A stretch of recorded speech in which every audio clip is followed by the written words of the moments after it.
की इस वीडियो में। आज का हमारा टॉपिक है data types. Guys, data type start करने से पहले मैं आपको कुछ बताना चाहता हूँ कि जब भी हम कोई भी प्रोग्रामिंग लैंग्वेज सीखते हैं तो उसके कुछ कॉमन टर्म्स हैं, कुछ कॉमन टॉपिक्स हैं जो आपको सीखने होते हैं। ठीक है, उसमें से एक आपका टॉपिक है डेटा टाइप्स। जैसे हमारे कुछ और भी टॉपिक हैं, जैसे कि डेटा टाइप हो गए, कीवर्ड हो गए, वेरिएबल हो गए, लिटरल्स हो गए, आइडेंटिफायर्स हो गए। ठीक है, ये कुछ ऐसे टॉपिक हैं जो आपको कोई भी प्रोग्रामिंग लैंग्वेज सीखने में हेल्पफुल हैं और आपको ये चीज़ें आनी ही चाहिए कोई भी प्रोग्रामिंग लैंग्वेज सीखने से पहले। ठीक है, ये आपके मोस्ट कॉमनली यूज़ होने वाले टॉपिक्स हैं। तो इनमें से आज हम स्टार्ट करते हैं डेटा टाइप। ठीक है, सबसे पहले हम देखते हैं जावा में डेटा टाइप होते क्या हैं और हम इसको यूज़ क्यों करते हैं।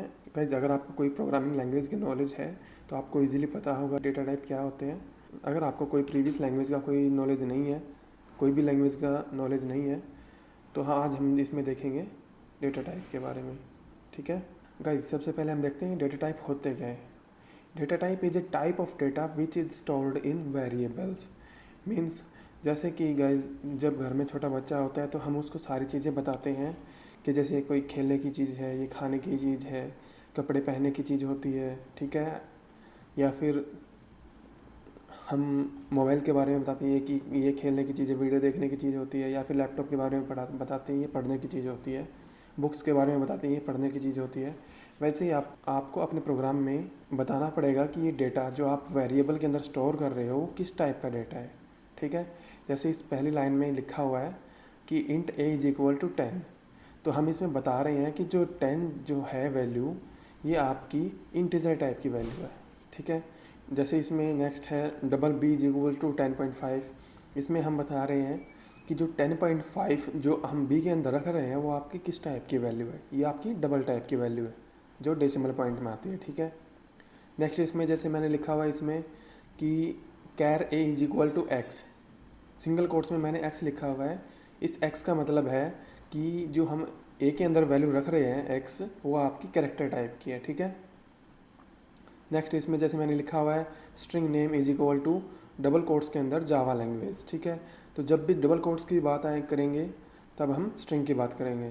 तो ये जो जावा लैंग्वेज है जो हमने डबल कोट्स के अंदर लिखा हुआ है, ये आपकी क्या होती है, स्ट्रिंग होती है। ठीक है, तो अभी आपको डेफिनेशन से समझ आ रही होगी कि data type is a type of data which is stored in variable. ठीक है, यहाँ पे जो ए है ये आपका वेरिएबल है, ये बी है ये आपका वेरिएबल है, यहाँ पे फिर से जो ए लिखा हुआ है ये आपका वेरिएबल है, और यहाँ पे जो नेम है ये आपका वेरिएबल नेम है। ठीक है, नेक्स्ट हम देखते हैं कि डेटा टाइप कितने टाइप के होते हैं। तो डेटा टाइप आपके मेनली 2 ही टाइप के होते हैं।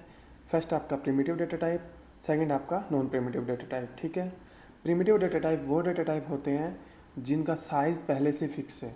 ठीक है, प्रिमिटिव डेटा टाइप में आपका प्रिमिटिव डेटा टाइप जितने भी डेटा टाइप हैं सबका अपना साइज़ फिक्स है। ठीक है, बट जो नॉन प्रिमिटिव डेटा टाइप होते हैं इनका साइज़ फिक्स नहीं होता, ये टाइम टू टाइम वेरी करते रहते हैं। ठीक है, ये हमारी कंडीशन या फिर हमारी सिंटेक्स के ऊपर डिपेंड करता है कि इसका साइज़ कितना होने वाला है। ठीक है, तो प्रिमिटिव डेटा टाइप में देखते हैं आगे कि ये 2 टाइप में डिवाइड किया गया है आगे जाके। पहला है आपका बूलियन में और दूसरा आपका न्यूमेरिक वैल्यू में। ठीक है, और बूलियन में हम क्या देखते हैं कि इसमें सिर्फ ट्रू और फॉल्स ही हम प्रोवाइड करते हैं, और जो अगर न्यूमेरिक की बात करें तो यहाँ पे आपके 2 टाइप और डिवाइड हो जाते हैं, जिसमें आपका कैरेक्टर आ जाता है, नेक्स्ट आपका आता है इंटीग्रल्स। कैरेक्टर में हम बात करें तो यहाँ पे आप सिंगल कैरेक्टर ही लिख सकते हो, जैसे कि मैंने आपको प्रीवियस स्लाइड में लिखा था। यहाँ पे ये देखो, ये जो आपने ए लिखा हुआ है ये आपका कैरेक्टर लिखा हुआ है। ठीक है, नेक्स्ट इसमें हम देखते हैं इंटीग्रल्स को भी आगे 2 पार्ट्स में डिवाइड किया गया है, जिसमें हम देख रहे हैं कि इंटीजर, एक तो आपका होता है इंटीजर वैल्यू, दूसरा होता है आपका फ्लोटिंग पॉइंट वैल्यू या फिर हम डेसिमल वैल्यू बोलते हैं। ठीक है, इंटीजर वैल्यू भी आगे फर्दर 4 पार्ट्स में डिवाइड किया गया है साइज़ के हिसाब से। अगर हम डेसिमल वैल्यू की बात करें, इसको भी 2 पार्ट में फर्दर डिवाइड किया गया है, एक आपका फ्लोट, दूसरा आपका डबल। ठीक है, और non primitive data type guys, इसमें स्ट्रिंग आ जाता है, आपका क्लास आ जाती है, एरे आ जाता है और स्ट्रक्चर आ जाता है। ठीक है, ऐसे और भी बहुत सारे आपके नॉन प्रिमिटिव डेटा टाइप हैं जिनका साइज़ फिक्स नहीं होता। ठीक है, नेक्स्ट इसमें हम देखते हैं कि कैरेक्टर को कैसे लिखते हैं। जब भी हम ये वेरिएबल्स डिफ़ाइन करते हैं तो हम कैसे डिफ़ाइन करते हैं। ठीक है, तो मैं कैरेक्टर की बात करूं तो कैरेक्टर में हम लिखते हैं कैर ए इज इक्वल टू जी। ठीक है, ये जो आपका वेरिएबल नेम है ना ए, ये आप कुछ भी लिख सकते हो, लेकिन हम ज़्यादातर मीनिंगफुल नेम ही रखते हैं, जिससे कि हमको पता रहे कि ये वेरिएबल का क्या नाम है और इसके अंदर हमने क्या वैल्यू रखी हुई है, ठीक है। तो ये जो आपका ए है यह वेरिएबल का नेम होता है हमारा, और ये जो जी है ये जो सिंगल कोट्स के अंदर लिखा हुआ है ये हमारा कैरेक्टर है। तो जब भी हम कैरेक्टर लिखेंगे हमेशा हम सिंगल कोट्स के अंदर रखेंगे, ठीक है। नेक्स्ट इसमें हम देख लेते हैं कि इंटीजर कैसे लिखते हैं। इंटीजर लिखने के लिए आपको लिखना पड़ेगा इंट, यहाँ पे आपका वेरिएबल नेम आपको चेंज करना पड़ेगा, ठीक है, क्योंकि दो वैल्यूज़ के लिए हम अलग अलग वेरिएबल नेम लिखते हैं, वेरिएबल नेम हम सेम नहीं लिखते, ठीक है। तो यहाँ पे आपको फिर से कोई मीनिंगफुल नेम वेरिएबल नेम देना है जिसके अंदर हमें 10 रखना है, इस तरीके से, ठीक है। तो नेक्स्ट हम देखते हैं बाइट कैसे लिखते हैं। बाइट के लिए आपको लिखना है byte b is equal to 4। यहाँ पे वेरिएबल नेम मैंने आपको बताया है पहले भी कि वेरिएबल नेम कुछ भी हो सकता है, आप कुछ भी लिख सकते हो यहाँ पे, ठीक है। मेनली डिपेंड कि क्या कर रहा है कि आप जो ये 4 वैल्यू रख रहे हो क्या ये बाइट के अंदर स्टोर हो सकती है कि नहीं हो सकती, ठीक है, ये चीज़ इंपॉर्टेंट है। अगर आप यहाँ पे 4.5 लिखोगे तो यहाँ पे एरर आ जाएगी, ये एरर में बोलेगा कि आपका ये ये जो आपने वैल्यू लिखी हुई है 4.5 ये आपकी बाइट वैल्यू नहीं है, ठीक है। तो इस तरीके से हमको ये चीज़ें ध्यान में रख के लिखनी पड़ती हैं। और अगर मैं इसमें नेक्स्ट पे बात करूँ शॉर्ट की, तो शॉर्ट लिखने के लिए हम लिखते हैं short d is equal to 56। दिखने में आपको ये इंटीजर बाइट और डी शॉर्ट वैल्यूज़ सेम ही दिख रही हैं, क्योंकि इसके अंदर कोई भी डेसिमल पॉइंट नहीं आ रहा और कोई भी इसके अंदर सिंगल कोट्स या डबल कोट्स कोई भी नहीं लगा हुआ है इसमें, ठीक है। दिखने की तरह आपको ये इंटीजर की तरह ही दिख रही हैं, लेकिन इनका जब हम इनकी स्टोरेज की बात करते हैं तब यहाँ पे ये अलग अलग स्टोरेज कंटेन कर रहे हैं, ठीक है। नेक्स्ट इसमें हम देखते हैं फ्लोट कैसे लिखते हैं। फ्लोट लिखने के लिए आपको लिखना पड़ेगा फ्लोट, यहाँ पे variable name f is equal to 4.73594। It means कि आप डेसिमल वैल्यू लिखनी है आपने, यहाँ पे डेसिमल वैल्यू में आप कुछ भी लिख सकते हो, ठीक है। और एंड में अगर आप फ्लोट वैल्यू लिख रहे हो तो एंड में आपको f लगाना कंपलसरी है, ठीक है। और सेम अगर आप डबल वैल्यू लिख रहे हो तो डबल को कैसे लिखोगे, डबल यहाँ पे variable name is equal to double value. Float और डबल में आपका गाइस डिफरेंस यही है कि फ्लोट में आपको एंड में f लगाना पड़ता है और डबल में आपको f नहीं लगाना पड़ता, ठीक है। अगर आप f लगाते हो तो आपका वो फ्लोट वैल्यू काउंट होगी, और अगर डबल लगाते हो अगर आप f नहीं लगाते तो आपका डबल वैल्यू काउंट होगी, ठीक है। नेक्स्ट इसमें आ जाता है कि लॉन्ग वैल्यू। लॉन्ग कैसे लिखते हो, मैंने लिखा हुआ है इसमें long l is equal to 1453। ये भी आपका दिखने में इंटीजर वैल्यू की तरह ही है, बट ये लॉन्ग वैल्यू है, ठीक है, इसका साइज़ बड़ा है, ठीक है। नेक्स्ट इसमें हम चार्ट के थ्रू देखते हैं कि सब की डिफ़ॉल्ट वैल्यू क्या होती है, इनके साइजेस क्या होती हैं, इनकी रेंज कितनी होती है और इनकी रैपर क्लास कौन सी होती है, ठीक है। अगर स्टार्टिंग में मैं बात करूं, हमारा आता है बुलियन। तो बुलियन का कोई भी डिफ़ॉल्ट साइज़ नहीं होता, ठीक है। नेक्स्ट इसमें अगर वैल्यू डिफ़ॉल्ट वैल्यू की बात करें तो आपका बुलियन की डिफ़ॉल्ट वैल्यू हमेशा फॉल्स ही होती है, ठीक है। और इसकी रेंज होती है सिर्फ ट्रू और फॉल्स। जब भी आप बुलियन के अंदर कोई भी वैल्यू रखते हो और एक्स्ट्रा इनके अलावा तो आपका एरर आएगा, और जब आप ट्रू और फॉल्स रखते हो तो एरर नहीं आएगा, ठीक है। तो इसकी रेंज सिर्फ दो ही पॉइंट्स तक होती है, ट्रू और फॉल्स, ठीक है। इसमें अगर हम रैपर क्लास की बात करें तो आपकी रैपर क्लास कौन सी है, इसकी बुलियन क्लास, ठीक है। गाइज एक चीज़ का और नोटिस करना यहाँ पे, अगर आप बुलियन स्मॉल लेटर में लिखते हो तो आपका डेटा टाइप बन जाता है वो, और अगर कैमल केस के साथ लिखते हो तो आपका रैपर क्लास बन जाती है, ठीक है। कैमल केस में क्या होता है कि फर्स्ट लेटर कैपिटल होता है आपका, ठीक है। नेक्स्ट इसमें हम कैरेक्टर की बात करें। कैरेक्टर आपका 2 बाइट मेमोरी कंज्यूम करता है, ठीक है। 2 बाइट इज इक्वल टू हम 16 बिट बोल सकते हैं, ठीक है। और इसकी डिफ़ॉल्ट वैल्यू हमेशा 0 होती है, ठीक है। और जो किसके द्वारा रिप्रेजेंट की जाती है, आपकी ब्लैंक स्पेस के द्वारा, ठीक है। और इसकी रेंज होती है आपकी 0 से लेके 65535 तक, ठीक है। और इसकी रैपर क्लास होती है आपकी कैरेक्टर क्लास, ठीक है। इसका बाइट होता है, जैसे नेक्स्ट बाइट आपकी 1 बाइट मेमोरी कंज्यूम करता है और इसकी डिफ़ॉल्ट वैल्यू 0 होती है। और इसकी जो रेंज होती है ये होती है आपकी -2 की पावर 7 से लेके +2 की पावर 7 -1 तक, या फिर हम इसको बोल सकते हैं कि -128 से लेके 127 + 127 तक, ठीक है। और इसके रैपर क्लास बाइट क्लास होती है, ठीक है। नेक्स्ट आता है आपका जैसे शॉर्ट में हमारी डिफ़ॉल्ट साइज़ होती है आपकी 2 byte. 2 byte is equal to हम 16 बिट कंसिडर करते हैं। और इसका आपका डिफ़ॉल्ट साइज़ डिफ़ॉल्ट वैल्यू क्या होती है, 0, ठीक है। और इसकी रेंज की बात करें तो ये रेंज होती है आपकी -2⁻15 से लेके +2⁻15 -1 तक, ठीक है। और अगर इसको हम कैलकुलेशन करें तो ये आपकी होती है 327,682 32767 तक, ठीक है। नेक्स्ट इसमें आ जाता है आपका इंटीजर। इंटीजर आपका 4 बाइट की मेमोरी कंज्यूम करता है और इसकी डिफ़ॉल्ट वैल्यू 0 होती है। और इंटीजर की रेंज आपकी ये होती है -2⁻31 से लेके +2⁻31 -1 तक, ठीक है। और इसकी रैपर क्लास आपकी इंटीजर होती है। नेक्स्ट इसमें लॉन्ग आता है आपका। लॉन्ग आपका 8 बाइट मेमोरी कंज्यूम करता है, जिसका हम अगर इसमें बिट्स की बात करें तो आपकी 64 बिट वैल्यू होती है और इसकी डिफ़ॉल्ट वैल्यू कितनी होती है 0, ठीक है। और इसकी रेंज होती है आपकी -2⁻63 से लेके +2⁻63 -1 तक, ठीक है। और इसकी रैपर क्लास होती है आपकी लॉन्ग। ऐसे ही आपका फ्लोट है। फ्लोट आपका 4 बाइट मेमोरी कंज्यूम करता है। इसकी डिफ़ॉल्ट साइज़ होती है आपकी इसकी डिफ़ॉल्ट वैल्यू कितनी होती है आपकी 0.0 से, ठीक है। और इसकी रैपर क्लास होती है आपकी फ्लोट, ठीक है। ऐसे ही आपका डबल में होता है। डबल आपके 8 बाइट मेमोरी कंज्यूम करता है और इसकी डिफ़ॉल्ट वैल्यू 0.0 होती है। रेंज आपकी यहाँ से यहाँ तक वेरी करती है, ठीक है। और इसकी रैपर क्लास होती है आपकी डबल, ठीक है। तो ये होते हैं गाइज आपके डेटा टाइप। गाइज अगर सिंटैक्स की बात करें तो मैं आपको इस सिंटैक्स इसमें कुछ करके दिखा देता हूँ। और ये मैं लिख रहा हूँ आपका अपाचे नेटबीन्स IDE में, ठीक है। IDE आप कोई भी इंस्टॉल कर सकते हो। मैंने यहाँ पे अपाचे नेटबीन्स इंस्टॉल कर रखा है, ठीक है। आप यहाँ पे एक्लिप्स भी यूज़ कर सकते हो, एंड्रॉइड स्टूडियो भी यूज़ कर सकते हो और नेटबीन्स भी यूज़ कर सकते हो। यहाँ पे आप विजुअल स्टूडियो भी यूज़ कर सकते हो, ठीक है। तो यहाँ पे मैं आपको लिख के दिखा देता हूँ। गाइज अगर मैं सबसे पहले आपको कैरेक्टर लिख के दिखाता हूँ तो आप कैरेक्टर कैसे लिख सकते हो। कैरेक्टर को लिखने के लिए आपको लिखना पड़ेगा कैर A सिंगल कोट्स के अंदर आप कोई भी A to Z वैल्यू यहाँ पे लिख सकते हो, ठीक है।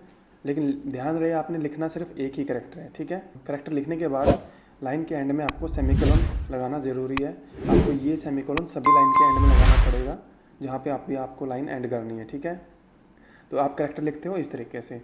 अगर आप सिंगल कोट्स में कोई भी डबल कैरेक्टर लिखने की कोशिश करते हो तो यहाँ पे आपकी एरर आ जाती है। एरर क्या आ रही है आपके यहाँ पे, अगर मैं कर्सर लेके जा रहा हूँ तो ये बता रहा है कि अनक्लोज्ड कैरेक्टर लिटल्स, ये आपकी स्टेटमेंट नहीं है, ठीक है। It is not a statement, ठीक है। तो इस तरीके से मैं अगर सिंगल कोट्स में सिंगल कैरेक्टर वैल्यू लिखता हूँ तो ये आपकी हो जाती है कैरेक्टर वैल्यू, ठीक है। नेक्स्ट इसमें मैं आपको करके दिखाता हूँ बूलियन, BOOLEAN, ठीक है। यहाँ पे आप क्या लिखते हो, बूलियन बुल वैल्यू, ठीक है। इसमें मैंने क्या रखा है यहाँ पे आपको रखना है ट्रू, या फिर अभी यहाँ पे देखिए आप बुल वैल्यू में आप ट्रू रख सकते हो या फिर आप यहाँ पे फॉल्स रख सकते हो। मैं यहाँ पे फॉल्स रख सकते हो, ठीक है, ठीक है। ये आप फॉल्स रख सकते हो। लेकिन अगर आप कोई भी और एक्स्ट्रा यहाँ पे लिखने की कोशिश करते हो तो यहाँ पे आपका एरर आ जाता है, क्योंकि आपकी रेंज कितनी होती है बुलियन की, सिर्फ ट्रू और फॉल्स, ठीक है। नेक्स्ट इसमें मैं आपको करके दिखाता हूँ कि बाइट कैसे लिखते हैं, ठीक है। बाइट लिखने के लिए मैंने क्या लिखा, बाइट, और यहाँ पे मेरा वेरिएबल नेम आ जाता है। मैंने वेरिएबल नेम B लिखा है यहाँ पे। B = मुझे क्या लिखना है 12, या फिर आप कुछ भी लिख सकते हो, ठीक है। जो आपका कहाँ तक वेरी करता है -128 से लेके +127 तक, ठीक है। अगर आप 126 लिख देते हो तो भी कोई एरर नहीं आएगी। अगर आप 127 लिख देते हो तो भी कोई एरर नहीं आएगी, ठीक है। लेकिन अगर आप 128 लिखते हो तो यहाँ पे एरर आ जाएगी, ठीक है। और अगर मैं सेम आपको माइनस केस में करके दिखा देता हूँ, ये देखिए -128 लिखा आपने, कोई एरर नहीं आई। लेकिन अगर 129 लिखते हो तो आपकी एरर आ जाती है, ठीक है। तो इस तरीके से हम बाइट वैल्यू लिखते हैं, ठीक है। नेक्स्ट मैं आपको करके दिखा देता हूँ इसमें कि शॉर्ट कैसे लिखते हैं।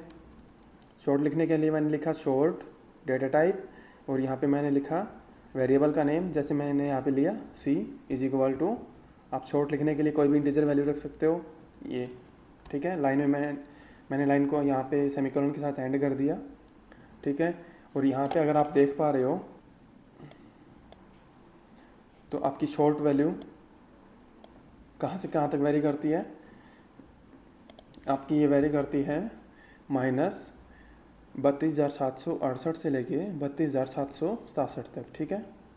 तो मैं आपको एक बार ये करके दिखा देता हूँ। जैसे मैंने लिखा 32,767, ठीक है, यहाँ तक लिखा मैंने, कोई एरर नहीं आई। लेकिन अगर मैं यहाँ पे 32,767 की जगह अगर मैं यहाँ पे 68 लिखता हूँ 68, तो यहाँ पे आपकी एरर आ जाती है, ठीक है। ये एरर इसलिए आ रही है गाइज क्योंकि यहाँ पे इसकी रेंज ख़त्म हो जाती है, ठीक है। सेम अगर आप माइनस के साथ करके देखते हो तो आपका माइनस तक ये वैलिड है, लेकिन अगर 69 करते हो एंड में तो आपका ये एरर आ जाएगी, ठीक है। तो इस तरीके से आपकी रेंज वेरी करती है, ठीक है। मैं आपको एक और करके दिखा देता हूँ। यहाँ पे आप जैसे इसमें लिखा हुआ है इंट, तो मैंने इंट के लिए मैंने क्या लिखा, अब वेरिएबल नेम मैं चेंज कर लेता हूँ। जैसे मैंने लिखा एज, ये वेरिएबल नेम है मेरा, मैं यहाँ पे कुछ भी लिख सकता हूँ। तो ये मैंने मीनिंगफुल नेम दिया है इसको, वेरिएबल नेम को, और यहाँ पे मैंने एज के अंदर लिखा है यहाँ पे जैसे कि ये कुछ भी लिख लेता हूँ मैं, ठीक है, यहाँ तक। और गाइज इसमें आप इंटीजर में इतना आइडिया लगा सकते हो कि आपको यहाँ पे 10 डिजिट तक वैल्यू स्टोर कर सकते हो, ठीक है। 8 और ये 10 डिजिट तक वैल्यू आप स्टोर कर सकते हो, ठीक है। लेकिन मैंने रेंज आपको पिछली स्लाइड में दिखाई थी कि आप किस रेंज से लेके किस रेंज तक रख सकते हो। जैसे कि मैंने आपको यहाँ पे इनके साथ करके दिखाया, आप ये भी ट्राई कर सकते हो, ठीक है। और गाइज ये तो चलो आप कर लोगे, मैं इसका कुछ और आपको करके दिखा देता हूँ।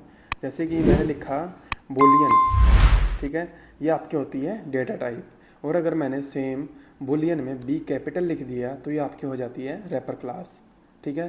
अभी अगर आप ध्यान से देख पा रहे हो तो रैपर क्लास का हमारा कलर है ब्लैक, और अगर हमारा जो डेटा टाइप है उनका कलर है ब्लू।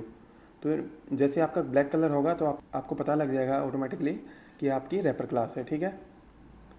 और अगर जो हमारे कुछ कीवर्ड्स हैं प्रीडिफाइंड, अगर वो इसमें आते हैं तो वो हमारी ब्लू कलर हो जाता है इन वेरिएबल वर्ड्स का, ठीक है।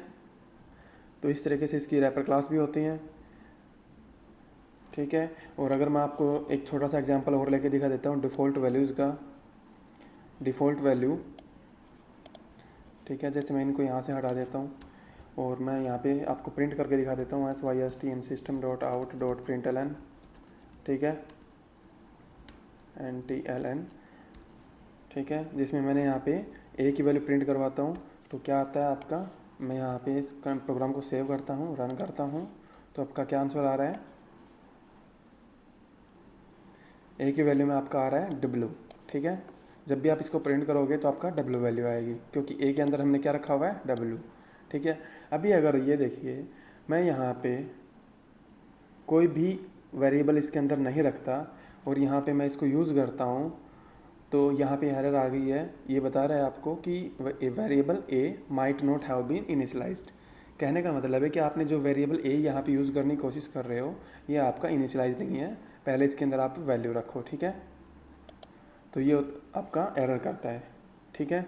यहाँ पे मैंने कुछ भी रख दिया W या फिर XYZ जो भी आप रखना चाहो, ये मैंने यहाँ पे T रख दिया, ठीक है। नेक्स्ट सपोज़ कि यहाँ पे मैं बुल वैल्यू या प्रिंट करवाने की कोशिश करता हूँ तो आपका क्या प्रिंट होगा। प्रोग्राम को सेव करता हूँ मैं, रन करके दिखाता हूँ क्या प्रिंट हो रहा है। यहाँ पे आपका क्या प्रिंट होना चाहिए, फॉल्स प्रिंट होना चाहिए। तो मैं देखता हूँ क्या फॉल्स प्रिंट हो रहा है, यहाँ पे आपका फॉल्स ही प्रिंट हो रहा है, ठीक है। तो इस तरीके से आप बुलियन वैल्यू लिखते हो। अगर आप यहाँ पे बुलियन की जगह अगर इंटीजर वैल्यू लिखते हो तो मैंने लिखा इंट ए नहीं लिख सकता मैं। अगर मैं यहाँ पे ए लिख के दिखाऊँ, ए इज इक्वल टू मैंने लिखा 23, तो यहाँ पे ये देखिए ए के ऊपर आपकी एरर आ रही है क्योंकि आपका सिंटैक्स तो ठीक है, लेकिन अगर आप कर्सर लेके जाओगे तो यहाँ पे आपको पता लग जाएगा कि वेरिएबल ए हिंट आ रही है आपकी। यहाँ पे ये हिंट में क्या बता रहा है कि variable A is already define in method, ठीक है। तो आपको वेरिएबल नेम चेंज करना पड़ेगा, आप कुछ भी लिख सकते हो यहाँ पे, ठीक है। मैं यहाँ पे आपको इसको प्रिंट करके दिखा देता हूँ वैल्यू, डबल ए की वैल्यू जब प्रिंट करता हूँ मैं तो आपका क्या आंसर आ रहा है 23, ठीक है। ये देखिए आपका 23 आंसर आया है, ठीक है। तो इस तरीके से हमारा डेटा टाइप सारे काम करते हैं और मिलते हैं किसी नेक्स्ट वीडियो में नेक्स्ट टॉपिक के साथ, ठीक है। तब तक के लिए बाय।